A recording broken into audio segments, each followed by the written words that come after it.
The shift didn't happen in a single moment. There was no explosion, no grand announcement, no sudden revolution. It crept in quietly, like a slow poison disguised as progress. And because it looked modern, intelligent, and enlightened, nobody questioned it. Instead of asking why society needed a villain, people simply accepted that men would play the part. It started with subtle rewrites of history. Stories that once celebrated partnership were rewritten as tales of oppression. Heroes from the past were repainted as tyrants. Fathers who worked themselves to exhaustion for their families were dismissed as patriarchs maintaining control. Marriage was reframed as a cage, motherhood as a burden, femininity as a weakness women were expected to outgrow. Women were told they were rising, but they weren't rising, they were reacting. And reaction is never freedom. It is simply another form of captivity. Soon, every institution began echoing the new script. In classrooms, young boys were reprimanded for being too active, too assertive, too loud. The same traits praised in girls as leadership were criticized in boys as aggression. Boys were taught to shrink themselves and girls were taught to inflate their resentment. A generation raised not on balance, but on imbalance. In universities, masculinity was treated like a disease to be diagnosed. Workshops taught women how to identify male manipulation. Seminars warned them about male privilege. Yet, no one warned them about loneliness. No one prepared them for the emptiness that comes from building an identity solely around not needing anyone. And while women were taught fear, men were taught guilt. Guilt for speaking. Guilt for staying silent. Guilt for wanting love. Guilt for not wanting love. Guilt for simply existing in the wrong body at the wrong time. The world didn't ask men to improve.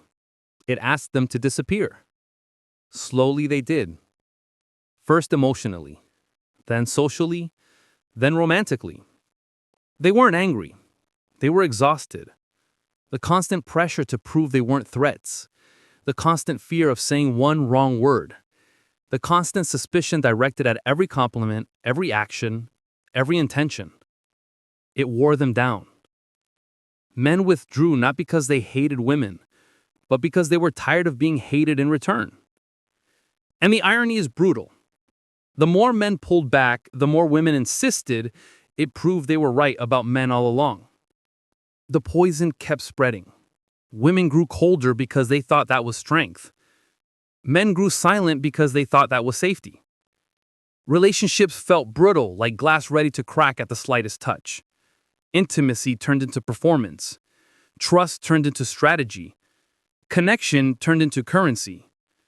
People began treating love like a battlefield, not a sanctuary.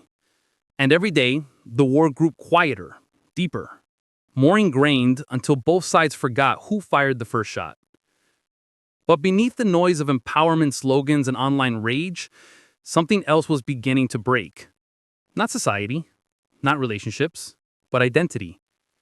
Women no longer knew who they were without the armor. Men no longer knew who they were without the silence. And the space between them, once filled with desire, warmth, and admiration, became a cold void neither side knew how to cross anymore. This was no longer a cultural shift. It was an emotional collapse. And the worst part? It felt normal. Because it had been designed to. It didn't begin with anger. That came later. It began with a whisper so soft most people didn't even notice it was there. A harmless phrase repeated in classrooms, in movies, in songs, in conversations between friends. Be strong. Be independent. You don't need a man. At first it sounded empowering, even beautiful. A declaration of freedom, a promise of limitless potential, a cure for every wound the past had ever inflicted.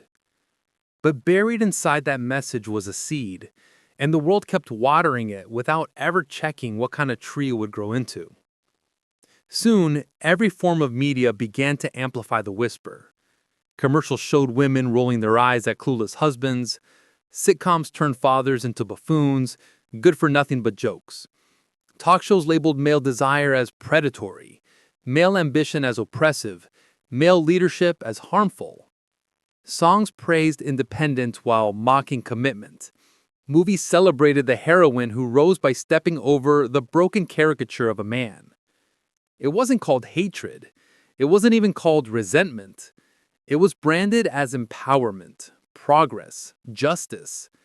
And when you repeat a message long enough, the mind eventually accepts it as truth.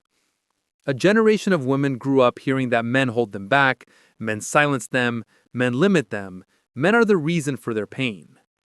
It didn't matter if they never personally lived that story.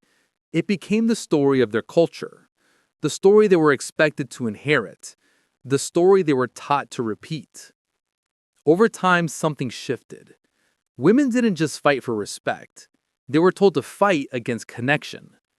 Strength was framed as isolation. Independence meant rejecting anything masculine. Success meant proving you didn't need anyone, especially not a man. And slowly, quietly, something inside them began to harden. The woman who once longed for warmth began to flinch at it. The woman who once admired masculinity learned to interpret it as danger. The woman who once dreamed of partnership started seeing competition instead. Not because she wanted to, but because the world programmed her to. The tragedy is simple. You cannot teach someone to fear love without breaking a part of them that was never meant to be touched. And that is what happened. The modern woman was handed empowerment shaped like armor, not realizing armor is heavy when you were never meant to fight alone. The message was never about unity. It was about separation. Because divided people are easier to influence, easier to control, easier to sell to. And while men and women slowly learned to resent each other, someone else quietly profited from the fallout. Now we live in a world where women view men not as partners, but as threats. Where men approach women with caution, not curiosity. Where relationships feel like negotiations. Where trust feels dangerous. And all of it began with a whisper that sounded harmless. Be strong. Be independent. You don't need a man. No one realized what it would cost. Everything reaches a breaking point eventually. Not with fire, not with chaos, but with silence. That's how this war between men and women finally revealed what it truly was. Not a rebellion, not empowerment, not justice, but a sabotage of the one thing human beings were never meant to live without: each other. The world had spent decades telling women that dependence was weakness, that softness was vulnerability, that trust was dangerous. They were taught to build walls, not homes, to win arguments, not connection, to fear men, not understand them. Meanwhile, men were taught that their nature was a flaw, their desire was a threat, their strength was violence waiting to happen, their leadership was oppression, their affection was manipulation. So both sides learned to hide the very parts of themselves required to love. And when you strip a woman of her softness and a man of his strength, you don't create equality. You create emptiness. That emptiness is everywhere now. Women walk with confidence, yet their eyes betray exhaustion. They mastered independence, yet lie awake at night craving the safety they were told to mock. They post fierce quotes online, yet delete them when the loneliness hits. They chase success, yet fear the quiet moments where success doesn't hold them the way a man once could. Men walk with quiet indifference, but inside they carry a grief they never speak about. They gave up arguing, they gave up competing, they gave up hoping. Because every time they tried to be present, they were punished for being exactly what they were: masculine. So they withdrew into silence, not as an act of rebellion, but self-preservation. And now, in the space between men's silence and women's defensiveness, a sadness has settled so deeply into society that no amount of empowerment slogans can cover it. You can feel it everywhere: the coldness in conversations, the tension in dating, the awkwardness in relationships, the hesitation in intimacy, the fear in vulnerability, the anger that masks longing, the pride that hides heartbreak. We are living in a generation where both genders desperately want each other, but don't know how to reach anymore. Women were told men were the enemy. Men were told women were impossible. And yet, both lie awake fantasizing about a connection the world convinced them was outdated. That's the tragedy nobody talks about. But here's where the story shifts. Because after all the noise, all the propaganda, all the division, something ancient, something human, something undefeatable is beginning to rise again. A quiet rebellion of the heart. A rebellion against loneliness, against fear, against the narratives that turn love into a liability. Men are slowly remembering that their strength wasn't toxic, it was protective, it was grounding. It was the force women relied on not out of weakness, but out of trust. Women are slowly remembering that their softness wasn't submission, it was healing. It was magnetic. It was the very energy that made men feel alive, purposeful, and connected. Little by little, the old truth is resurfacing, the one buried beneath decades of manipulation. Men and women were never meant to be opponents. They were meant to be opposites that fit, polarities that attract, energies that complete. Not enemies, but allies. Not rivals, but reflections. And when you strip away the slogans, the anger, the confusion, the pride, what remains is breathtakingly simple. Masculinity was created for femininity. Femininity was created for masculinity.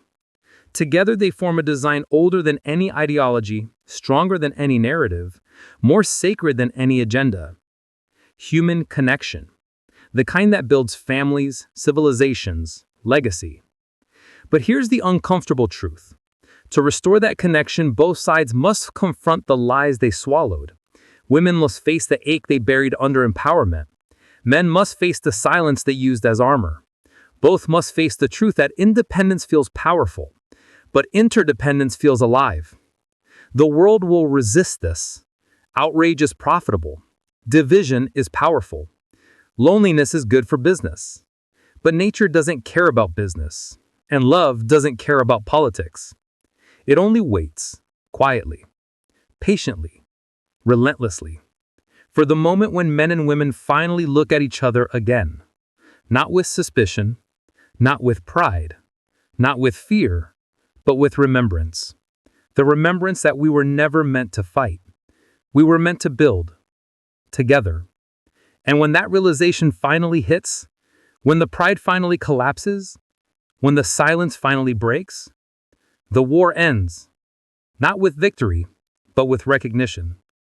Recognition of the simplest, most ancient truth. We were never enemies, just two halves searching for the way back to each other.